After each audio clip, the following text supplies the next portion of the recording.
Welcome to Chillin' 101. We hope this video helps. In this video, I will explain how to take iodine drops orally. Start by reading the label and measuring your dose with a calibrated dropper. Use clean hands and a sterile dropper to avoid contamination.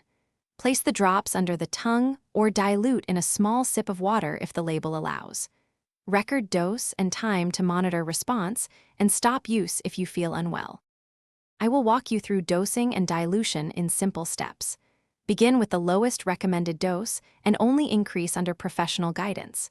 If dilution is advised, mix drops in a small amount of water and stir gently. Always use a calibrated dropper to ensure accuracy and avoid eyeballing amounts. Keep a written log of dose and time so patterns and reactions are easy. Safety matters, so be aware of common issues and warnings. Watch for allergic reactions such as rash, swelling, or breathing difficulty, and stop use if they occur. Mild stomach upset or metallic taste can happen, but consult a professional if symptoms persist. Do not combine iodine drops with other iodine supplements without medical approval, and inform your clinician about any thyroid conditions or medications you take. Thanks for watching. Consider subscribing if we helped you.